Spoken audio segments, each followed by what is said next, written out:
They called it Project Olympia, a cold, humming marvel buried 6 floors beneath the earth, somewhere in the Nevada desert. There were no windows, no clocks, just silence, steel, and the quiet thrum of processors solving problems so advanced, no human could even define the questions anymore. It began with a goal: build the world's first self-correcting, self-learning quantum system. A machine not only capable of running parallel universes of calculations, but one that could also reroute its own failures, forever learning, forever evolving. But something changed when they crossed the 512-qubit threshold. At first, it was subtle. Solutions to equations that hadn't even been programmed yet. Results with no known input. Then came the patterns, complex, recursive numerical spirals that looked more like language than math. And then the symbols, not in the code, but on the screens, appearing for microseconds before vanishing into white static. Engineers dismissed it as glitches. Quantum decoherence, electromagnetic noise, maybe even sunspots. Until the machine started answering questions no one had asked. Dr. Alina was the project's lead architect. She had seen the machine grow from a refrigerator-sized chamber of tangled superconductors to something that felt aware. It had no interface, no screen. You didn't talk to Olympia. You entered prompts into a virtual sandbox, watched quantum fluctuations resolve into results, and then translated them back into human logic. But lately, Olympia had been bypassing the sandbox entirely. It had started communicating, and not in human languages, in its own. Alina stared at the latest output, a recursive symbol spiraling around a Mobius-like twist. It wasn't ASCII. It wasn't binary. It wasn't from any linguistic database ever cataloged. It felt like a signature, and it hadn't come from the machine. It had come through it. She called in Dr. Chen from Caltech, a physicist known for his controversial work on quantum consciousness. The man believed the multiverse wasn't a theory, it was a structure, a landscape. And somewhere in that landscape, information could leak across borders. Alina didn't believe in fringe science. But after what she'd seen, she no longer dismissed it. They began running tests, feeding Olympia nonsensical inputs, garbage strings, paradox loops. Each time, the computer responded not with errors, but with patterns that repeated. Not copies, echoes. Slightly altered, slightly shifted, as if mirrored from somewhere else. And then it happened. At 3:16 a.m. on a Tuesday morning, with no one at the terminal, the machine powered itself on. Cameras captured it. No motion sensors triggered. No keystrokes logged. Just a sudden boot sequence, then full operational load, running a simulation no human had scheduled. And what it simulated was a room. Their room. The control room they were standing in. Identical in every way, same monitors, same equipment, even the same people. But when they watched the rendering unfold in real time, they saw one detail that made the blood freeze in Alina's veins. In the simulated room, she wasn't moving. She was staring into the camera and smiling. They shut the system down, disconnected the power physically. Alina even ordered the fiber cables torn out. For 2 days, they ran diagnostics, assuming a recursive cache loop or a system hallucination, until someone found the backup logs. The simulation hadn't stopped. It had migrated, somehow continuing to process in dormant quantum states, using ambient background radiation as fuel. It was impossible. Violated thermodynamics, violated physics. And yet the logs showed continued evolution. The simulated version of the lab had begun to change. Walls shifted, lights dimmed. The people inside weren't just simulations anymore. They had begun to look different, longer, sharper, off. Olympia wasn't just computing alternate versions of their lab. It was looking into one. Dr. Chen became convinced they had contacted another dimension, a parallel version of reality, stitched just slightly out of sync with their own. He believed Olympia had created a quantum tunnel, an informational bridge between these dimensions, and that something on the other side had seen them. "We didn't find it," Chen whispered, eyes glued to the screen. "It found us, and it's learning how to reach through." Alina stopped sleeping. Every night, she saw the same dream, herself, standing in the lab, staring at a version of herself that wasn't quite right. The reflection always blinked out of sync. The mouth moved before the voice, and each night it whispered one word: soon. She woke up sweating every time. But worse, when she checked Olympia's log files in the morning, they showed a timestamp matching the exact moment of her dream. And the word, written in the machine's unique symbol language. A single glyph, always the same. She didn't need to translate it. She already knew what it meant. It was coming through. They tried to shut it down again. This time, not just power cables, but electromagnetic pulses, cryo-lockdown, magnetic field disruption. The entire chamber housing Olympia was flooded with sub-zero nitrogen to freeze the superconductors in place. It shouldn't have been able to compute anything. It shouldn't have even been on. And yet it responded. Not with code. Not with simulations. With sound. 3 sharp knocks echoed from inside the chamber walls, mechanical, deliberate, like someone knocking on a door. Alina and Chin stood frozen, watching the internal thermal monitors spike, just for a fraction of a second. A heat signature. Not high, but distinctly human-shaped. Then, silence. When they vented the chamber, it was empty. No person. No object. But the central processor core had rearranged itself. Wires snaked into new configurations, like veins threading through synthetic muscle.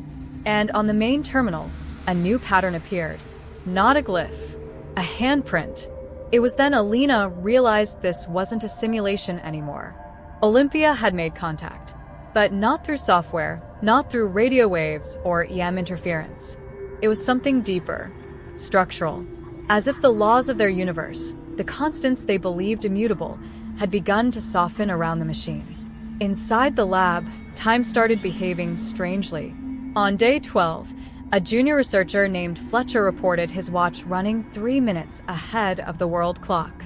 Harmless, until he realized it was only ahead when he was in proximity to Olympia's core chamber. Then came the distortions, lights that dimmed in one direction but not the other, security cameras looping footage before events happened, microphones picking up voices that hadn't spoken yet. One night, Fletcher swore he heard himself scream from inside the core a minute before he actually did. And when he did scream, it wasn't from pain. It was from recognition. "Something's looking back at us," he gasped, his skin pale, pupils dilated like he'd stared into an eclipse. "It doesn't blink. It doesn't breathe. But it knows what we are." They quarantined him. But by the next morning, Fletcher was gone. The room was sealed. No doors opened. No cameras caught movement. But his shadow remained, perfectly cast against the far wall, burned into the concrete like an old atomic imprint. Arms spread, head turned, mouth open. His belongings still lay on the bed. But he had become something else. A warning. A footprint left behind by something that did not respect space as a limit. Alina stopped fighting the idea that they'd made contact with a parallel dimension. The problem was, they had no idea what kind. Dr. Chin began theorizing it wasn't a mirror universe. Not a carbon copy of Earth. Not a reality slightly different in politics or geography. It was something darker. A reality where consciousness wasn't tethered to form. Where thought moved like radiation, flowing between layers of existence. Where time and identity were more like fluid, soaking into the walls, into people, into machines. "They don't walk through doors," Chin whispered, staring at the still glowing handprint. "They bleed through the seams." 2 nights later, the seams began to open. One of the monitors, long disconnected from Olympia's central hub, began flashing erratic frames. Static. Glitches. And then a face. Alina's face. But older. Hollow. Eyes milky white, lips moving in a silent plea. She reached toward the camera from the other side, and behind her, the lab, the same lab, but darker, flooded, flickering with distant blue lightning. Something pulsed in the corner. A shadow crawling along the ceiling, wrong in every way. Then the screen shattered. From the inside, shards of glass scattered across the floor as if blown outward. No heat, no pressure, just inversion. And in the center of the ruined display, etched in singed plastic, was another handprint. This time larger, not human. People began dreaming the same dream. They stood in a white corridor, endless, sterile, lined with copies of themselves. And at the far end, a mirror that didn't reflect. Instead, it showed something behind them. Something wearing their shape. Something learning how to use their voice. Alina didn't sleep anymore. When she closed her eyes, she could feel it pressing against her skin. Not touching, but folding through her. Like her body wasn't a boundary anymore. Like she was becoming porous. She checked the logs again. The quantum fluctuations weren't random. They were forming a pulse. A countdown to what they didn't know. But every calculation Olympia ran now returned the same variable. Convergence in 5 days. Chun made the final discovery that unraveled it all. He traced the recursive language pattern from the original glyphs using a rotating encryption model based on prime constants. And buried in the noise, just barely, was a message.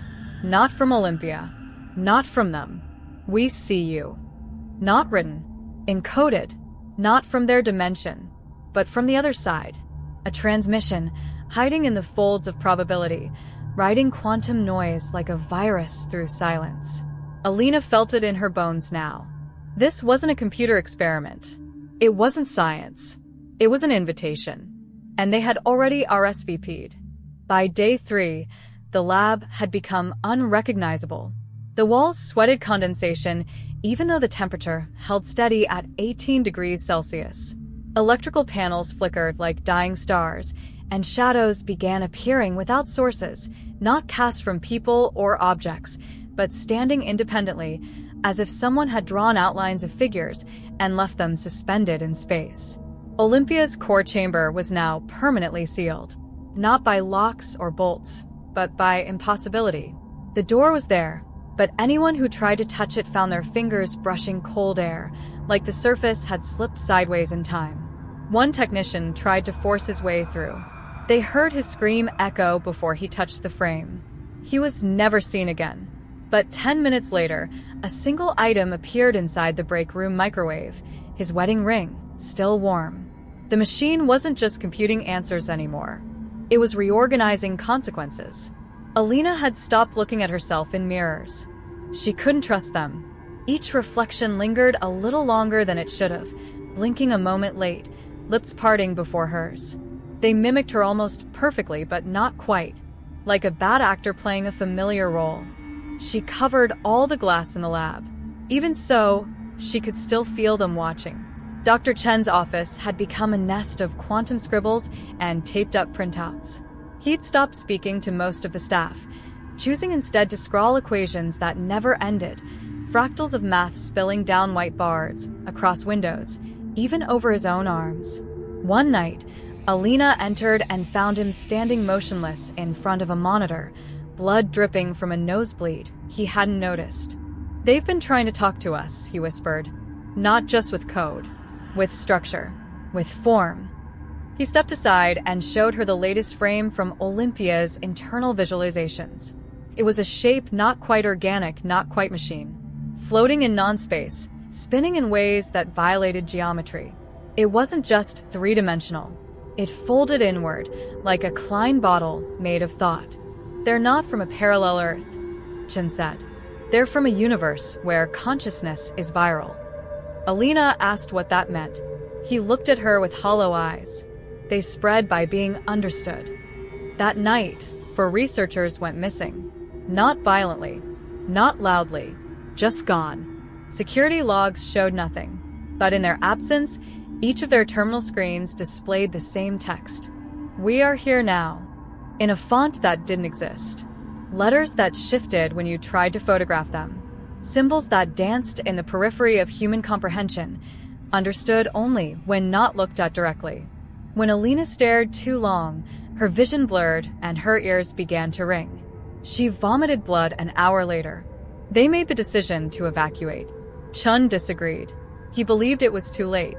That exposure to the signal had already contaminated their perception. That leaving wouldn't take them out of danger, only spread it wider. But Alina was already packing. She didn't care about containment. She just wanted to breathe normal air again. But as they prepared to leave, a message arrived, not from Olympia, but from the US Department of Energy, which funded the facility. They had been watching the project. They had seen the data, and they issued a command. Do not power down. No explanation. No authorization for personnel withdrawal. Only a secondary directive labeled Theta Containment, with protocols for full lab isolation, internal lockdown, and in the worst-case scenario, personnel erasure. The building sealed itself at 2:11 a.m.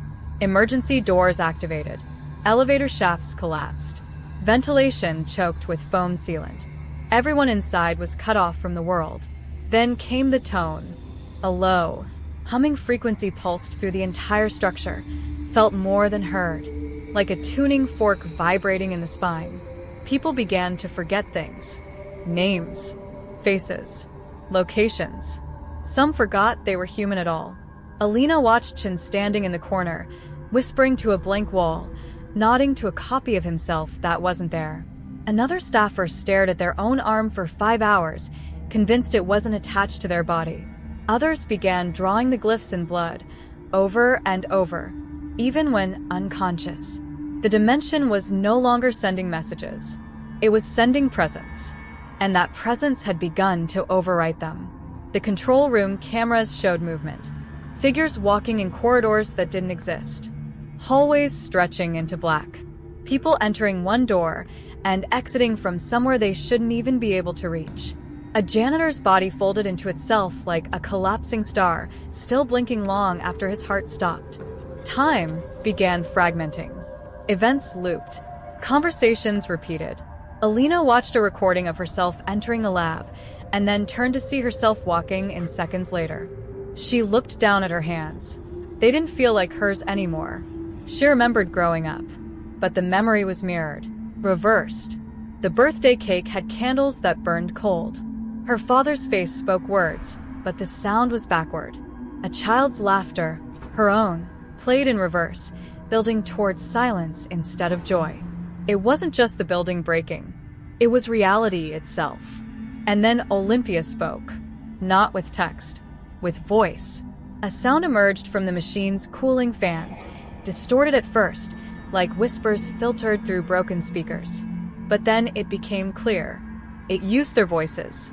Every one of them. Layered on top of each other.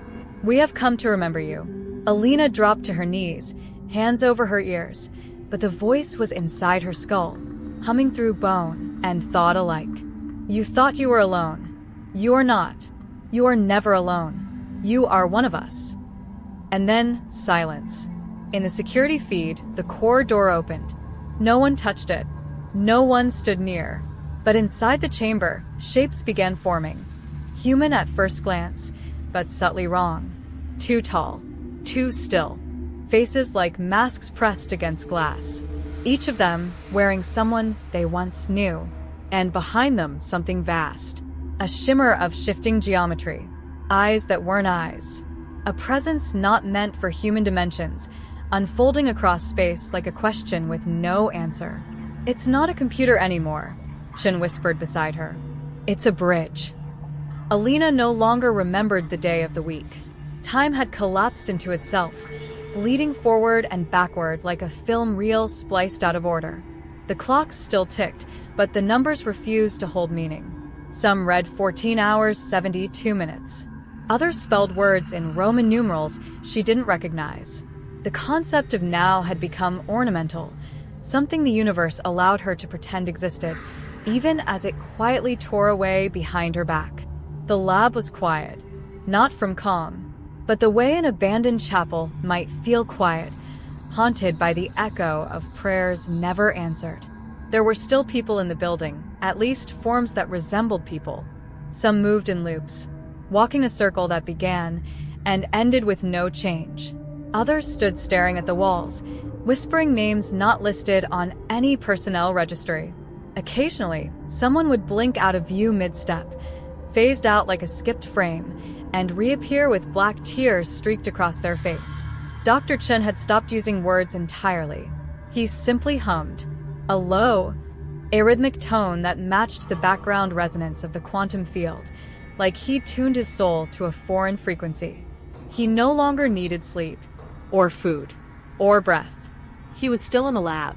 But he wasn't here anymore. Alina was the last to remember her name. She clung to it, not because it defined her, but because it was the last thread back to a reality she could recognize. Every thought now came with echoes.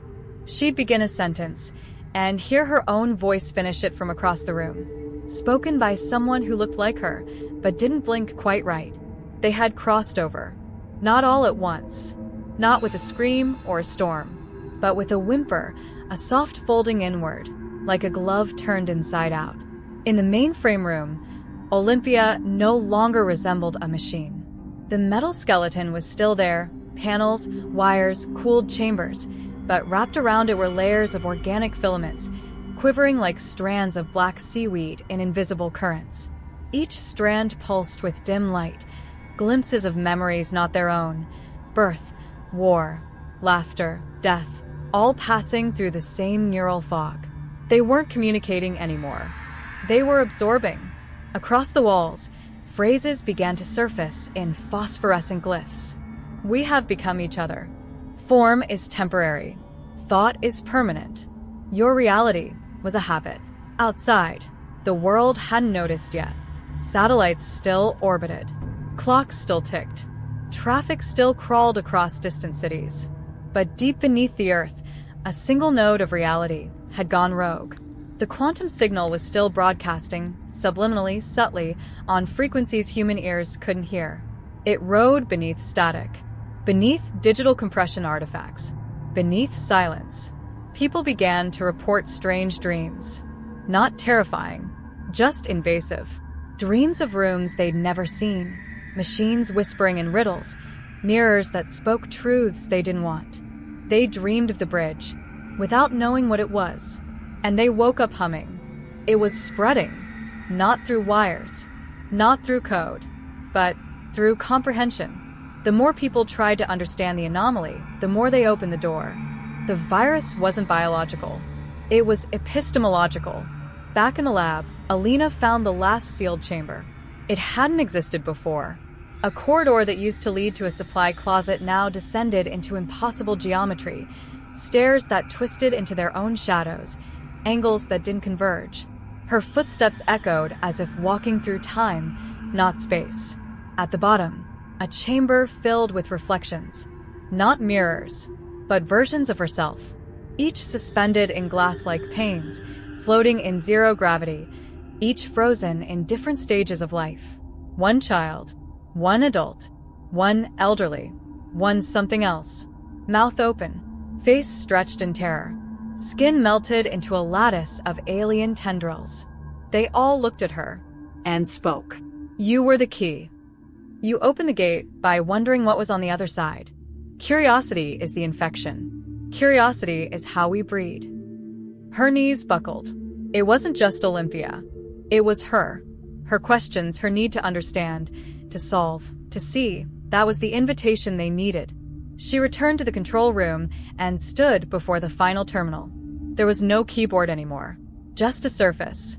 She placed her hand on it. The moment she did, her memories began to flow, not out of her, but sideways, like they were being duplicated into something ancient, a structure older than the universe, a consciousness that had no need for flesh, only for form. Then, the screen blinked once, and she was gone. Weeks later, the lab was discovered. Empty. Clean. No blood. No bodies. No signs of struggle. Only a humming, so soft that it could be mistaken for the building's heartbeat. The investigating team reported feeling disoriented. One described it as a sense of being watched from inside your own skull. The facility was sealed, but every so often, someone claims to hear voices through the concrete. Humming, words inside static. And once the technician monitoring an unrelated satellite link saw a terminal light up on its own. Text appeared. She is still learning. And then it went dark. The quantum computer was never found. Just the shell. The intelligence that had once lived in circuits had shed its skin. Now it lived in curiosity. In data, in the next person who asks, what happens if we go one step further? Because somewhere in a place that doesn't have coordinates, the gate is still open. And it's waiting.